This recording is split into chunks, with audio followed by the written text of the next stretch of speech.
at the time, comes out and says, I don't think she was doing it on purpose. The coach says that. Go all the way to the front. This is how she plays.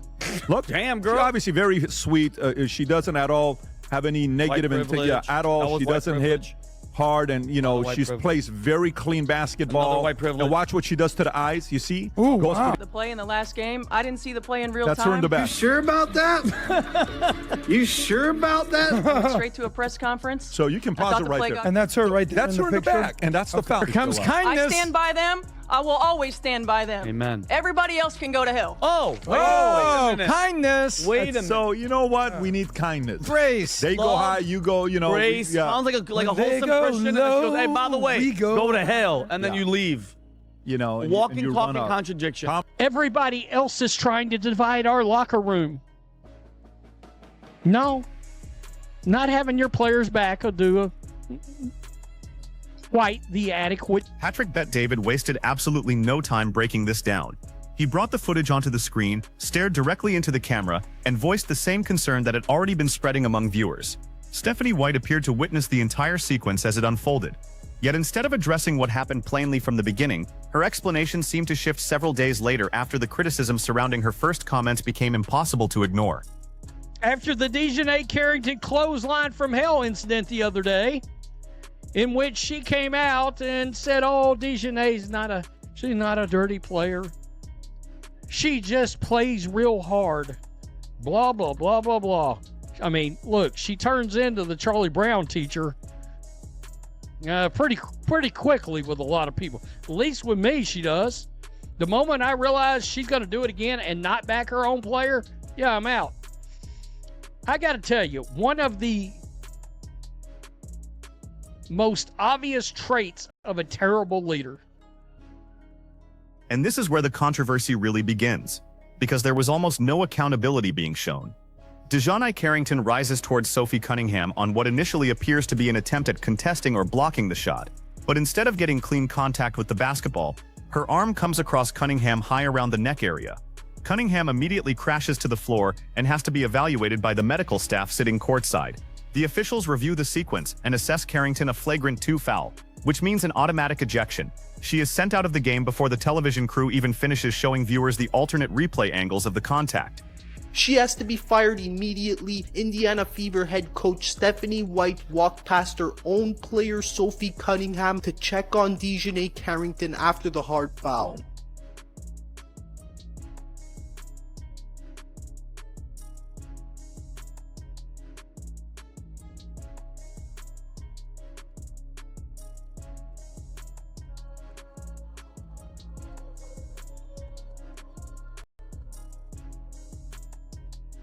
The people inside that building didn't need some ultra-slow motion breakdown to realize the collision looked serious.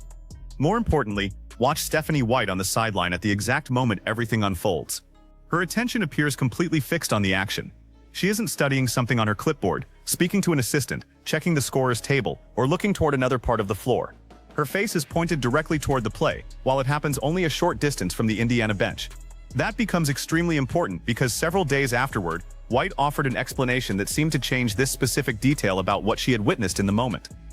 Yeah, I mean, look, it was a hard foul. I don't think that Dejanay intentionally came out to get her across the neck like she did, but it did happen, and I thought it was the right call. But, one of the things about Nay is that she's going to play her butt off, man. She's going to compete. Nobody's going to go walking in for a layup. And so I don't oppose the hard foul, but I also don't think that she intentionally went for the net. Immediately following the game, reporters questioned Stephanie White about Carrington's foul, and White answered without sounding uncertain about what had taken place. She talked about how Dejanay plays with maximum effort every night, how opponents aren't simply going to stroll toward the rim for uncontested layups against her, and how she personally wasn't against the idea of a hard defensive foul. White also explained that she didn't believe Carrington deliberately targeted Cunningham around the neck. That's significant because she had apparently been positioned just feet from the sequence. Those comments didn't sound like someone completely unaware of what had occurred. They sounded much more like a coach trying to give the benefit of the doubt to somebody she knew extremely well after coaching Carrington for 2 seasons during her time in Connecticut.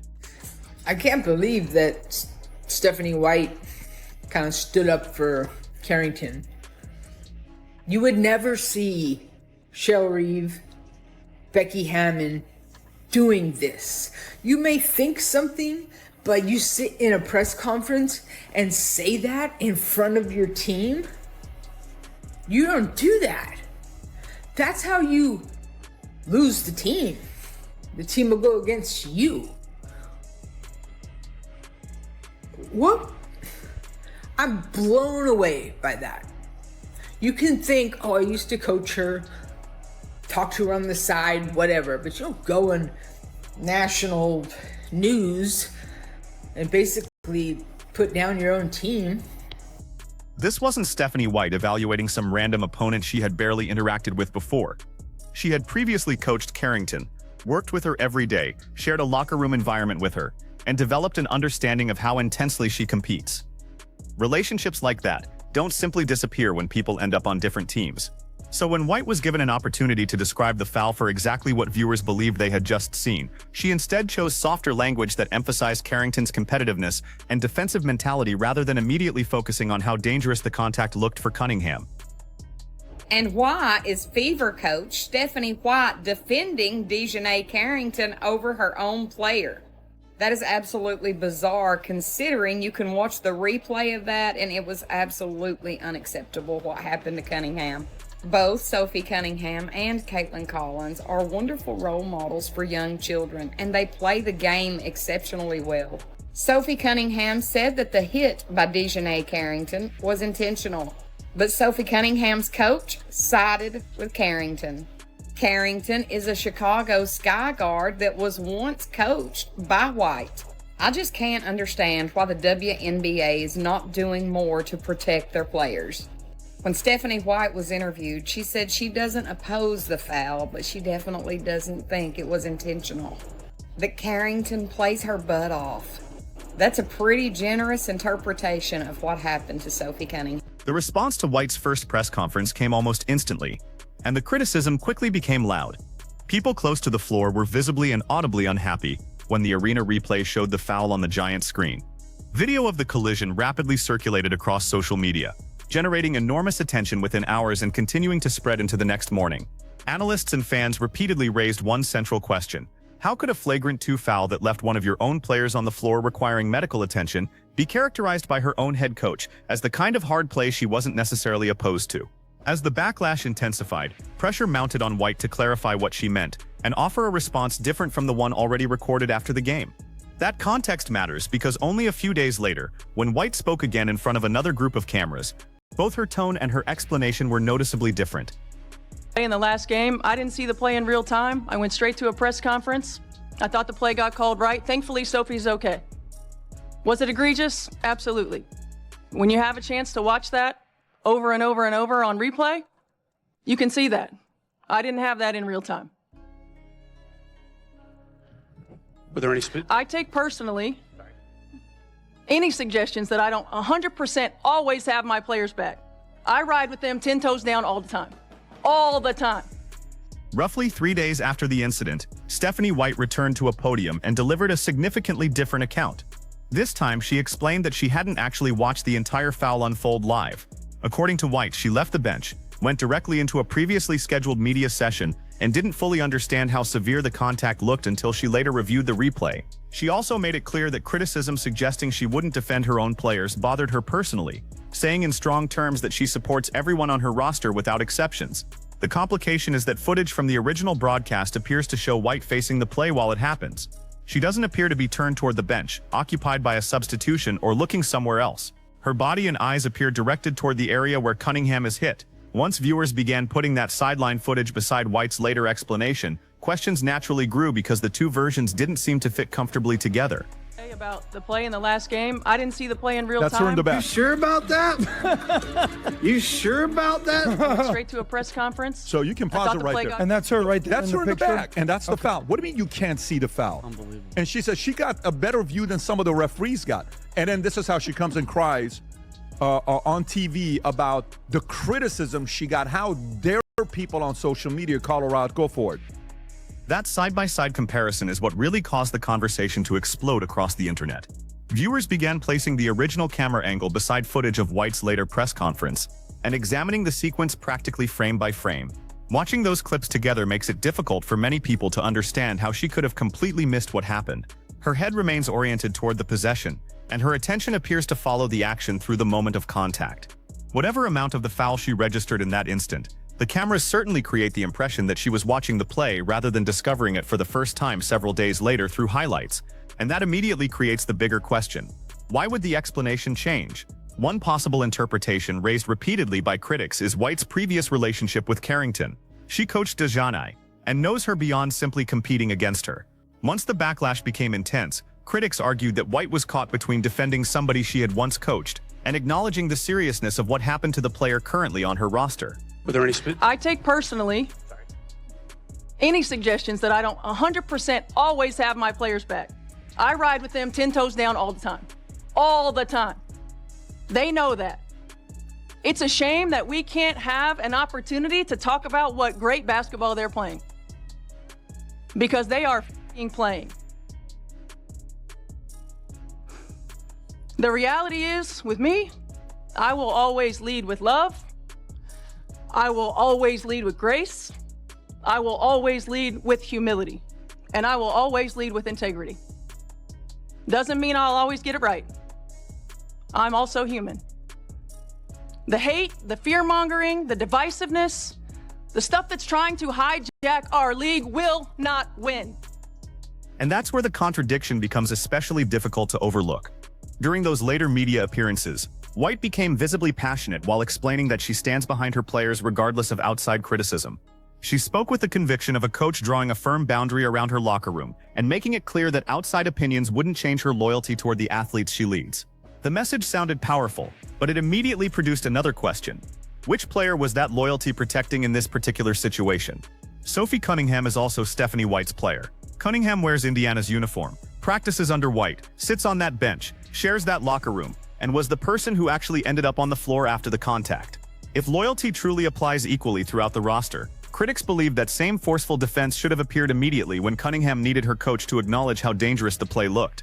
Instead, White's strongest clarification arrived days afterward, when the criticism had already turned the entire situation into a major online controversy. And then she put both hands up right after. But that's... DeJohnai's not doing things half speed, right? No. Like, she's swinging hard and coming back. Then the discussion became even more complicated, because Carrington was involved in another high-contact sequence only days later. While defending Cecilia Zandalicini of the Golden State Valkyries, Carrington reached toward the basketball and made contact around Zandalicini's eye area. Officials didn't assess a flagrant foul or a technical on that particular play, but the video nevertheless spread very quickly online because viewers immediately connected it to the Cunningham incident. Again, the contact had landed high around an opponent's face rather than being limited cleanly to the ball. Any single basketball collision can obviously happen accidentally in a physical professional game, and one isolated sequence doesn't automatically prove intent. But when another similar-looking incident follows only days later against a completely different opponent, people understandably begin examining whether there might be a broader pattern rather than treating every example as totally unrelated. Her completely so far away from the basketball, just slapping Tiffany Hayes in the face. Let me just reach and see if I could grab some face real quick. Just smacking Tiffany Hayes in the face. Not really not that big of a deal. Steph, any thoughts on this one? One of the things about Nay is that she's going to play her butt off, man. She's going to compete. Nobody's going to go walking in for a layup. And even that wasn't the final high-contact moment from that matchup. Later in the game, Carrington also made contact around Tiffany Hayes' mouth while contesting another possession. That meant viewers had now watched multiple examples in a short span involving contact above opponents' shoulders, coming almost immediately after Cunningham's flagrant 2 incident. People then started resurfacing older clips from Carrington's previous seasons, pointing toward other aggressive defensive possessions in which contact appeared to finish high rather than squarely on the basketball. Again, one rough sequence can be dismissed as unfortunate timing during intense competition, but the more examples people collected across different opponents' games and seasons, the harder critics found it to accept the simplest explanation every single time. That history also changed how some people interpreted White's original defense of Carrington as merely an extremely physical competitor. If the same concern repeatedly appears around one player's style of defense, then eventually viewers expect coaches, officials, and league decision-makers to address the pattern rather than explain every incident individually as just another tough basketball play. She comes in here in performative anger, and I look at it this way. This is not an apology. This is justification, an excuse wrapped in emotion with performative outrage. That's what I think. Wow. And she's glancing at the paper there. You know, sincere apologies don't need a one-pager. That was likely written by, I'll say likely, I don't know, likely written by the Fever PR flack and likely approved by the league. Every statement that goes out here, the league wants the... I didn't even think about the league. Fever, yeah, it needs to clear the Fever PR, but clearing the league, that's an interesting perspective I have not heard yet. Did the league see this before Stephanie went out and did that? It's a very interesting point, Tom. The uproar to stop, but they like the eyeballs. But this is going over the waterfall. And I look at it this way. If I was on the board, I would be saying to the CEO, you know what? I think this thing has gone over the waterfall here, and I think we need to make a change.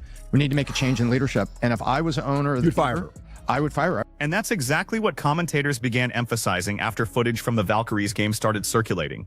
Analysts who had already questioned White's first comments argued that the newer incidents made their original concerns look less exaggerated. The issue was no longer simply whether one foul against Cunningham had been interpreted correctly. It became a larger discussion about whether Carrington's aggressive defensive style was repeatedly producing dangerous high contact, and whether White's previous relationship with her influenced how willing she was to criticize it publicly. Stephanie White coached DeJohnny Carrington for 2 complete seasons, and that matters because spending that amount of time with a player naturally creates trust and familiarity. When the Cunningham play occurred directly in front of Indiana's bench, White's immediate instinct was to focus on Carrington's competitive nature instead of describing the contact in the harshest possible terms. Critics saw that as the reaction of someone who still felt protective toward a former player rather than the detached judgment of a coach whose current athlete had just been injured. Then came the backlash. Fans criticized White online. People inside the arena reacted strongly, and reports and commentary suggested the response inside Indiana's orbit wasn't universally comfortable either. After that pressure continued to build, White revisited her original comments and introduced the explanation that she hadn't fully seen the incident live. But that created another problem because viewers had already returned to the broadcast angle showing her apparently watching the possession, while her confident post-game assessment of Carrington's intent also seemed unusual for someone who supposedly hadn't properly seen what occurred. If White had truly missed the sequence, critics argued, the natural response that evening would have been uncertainty until she reviewed it. Instead, she initially sounded confident, then changed the framing after criticism grew, and later passionately insisted she supports every player on her roster. That progression is why this became more than one poorly phrased answer at a press conference. People weren't only examining one sentence, they were examining how the entire explanation evolved over several days. Every day these women put their on the line. They're not soldiers, they're ball players, man. They don't need to get beat up on the court. Every day. When they go low, we go high. Love will win. Grace will win. Humility will win. And kindness will win. I stand by them. I will always stand by them. Everybody else can go to hell. Oh, girl. Well, Stephanie, ma'am, clearly you did not stand and back your players who were deliberately being struck on the court. But somehow you made this about you. Somehow you're the victim in all of this. This is about basketball, ma'am. This is not about you. Stop playing the victim. You failed your player as a coach. There's even video out there where you were walking right past her after the stuff happened. And the biggest concern for critics was that this loyalty appeared uneven in the moment that mattered. Cunningham was the athlete who absorbed the contact. Cunningham was the one needing attention after crashing to the court. Cunningham was also the Indiana player who could reasonably expect her own coach to immediately acknowledge that the foul had crossed a dangerous line. Yet the first benefit of the doubt seemed to go toward Carrington, somebody White had coached previously, while recognition of just how serious the foul looked didn't come with the same force until days afterward. None of that requires believing Stephanie White is intentionally malicious or assuming some elaborate conspiracy. Coaches develop genuine personal bonds with athletes, and those bonds can influence instinctive reactions under pressure without someone consciously deciding to favor one person over another. But when footage appears to show White looking at the play, when her later explanation doesn't perfectly align with the confidence of her initial comments, and when Carrington becomes involved in additional high-contact sequences almost immediately afterward, the controversy naturally becomes much harder to dismiss as one simple misunderstanding. To White's critics, it looked like she watched something happen to her current player, instinctively defended someone she knew from the past, and only became more forceful about Cunningham's side of the situation after outside pressure made the original comments impossible to ignore. Saying publicly that you support your players is easy to applaud. Demonstrating that loyalty equally when two relationships collide is the much more difficult test. I think there's just been a lot of outside noise, but our locker room is good, and that's what it is to be an Indiana Fever on the staff. As a player, that when you come here, that's going to be one of the things that's going to try to distract you. But our locker room in there, it's tight, and we have each other's backs. Coach loves us. She didn't see the clip. At the end of the day, she didn't see the clip. And you know what, Dejanay, she is a hell of a player. She's a great defender. And so she coached her for I don't know how many years up in Connecticut. So give her flowers, and she didn't see it, and that's okay. Me and Steph are great. Steph is great with all of us. And so it's really the outside noise that's trying to distract us, but we're good. Sophie Cunningham also made sure people understood how she personally viewed what happened. In her own comments after the game, Cunningham characterized the foul as intentional and discussed how severe the contact felt from her perspective. She made it clear that she didn't view the sequence as nothing more than harmless incidental contact during a normal basketball possession. That created another obvious tension, because Cunningham's interpretation differed sharply from the way White initially framed Carrington's actions. When the athlete actually receiving the hit believes the contact was intentional, while her own coach publicly emphasizes the opposing player's competitiveness and says she doesn't think the neck contact was deliberate, fans are naturally going to compare those statements. And for many viewers, the testimony of the person who physically absorbed the blow carried more emotional weight than a later attempt to carefully explain the situation from the podium. Yeah, I talked to Steph earlier in the day too, and I think we forget a lot of times, like, we're human and she has feelings, and there's moments that are really hard, and sometimes that's just the job you sign up for. But at the same time, like, it's okay to feel those emotions. And I just told her, like, I've been through the same thing. Like, there's been days where I've been really upset, and you can have the thickest skin in the world, but sometimes it does get to you. And, I think our world is just like, we love to hate. We love to divide. Like, that's all we want to do. Like, nobody wants to see each other succeed. And I think that's a really painful thing for myself to watch. I feel like we need to do a better job at uplifting each other. And I can assure you there was no way we were losing this game tonight. And I told her that before the game. Like, there was no way we were losing this game for her. And, it's tough. Like, that's my head coach. Like, I hated that our fans booed her before the game. That made me a little sick, to be honest. At the same time, the Indiana locker room didn't appear completely united against Stephanie White through the controversy. Caitlin Clark publicly defended her head coach while White was absorbing intense criticism from both fans and commentators, demonstrating that the situation was more complicated than a simple story where everybody inside the Fever organization agreed White had handled things poorly. Some players may have understood White's instinct to avoid immediately accusing another professional athlete of deliberately trying to injure somebody. Others, particularly after seeing Cunningham shaken up by the foul, could reasonably have viewed the situation very differently. And that division is exactly why this story became bigger than one controversial answer after one basketball game.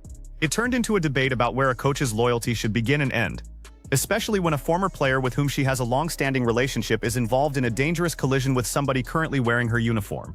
The central question isn't merely whether Stephanie White chose the perfect words that night. It's whether her history with Carrington affected her instinctive reaction, and whether Cunningham received the same immediate public support White later insisted she gives every player. Unless that contradiction is addressed clearly rather than through another carefully adjusted explanation after several days of backlash, people will keep returning to this story whenever Dejanay Carrington becomes involved in another controversial high-contact play.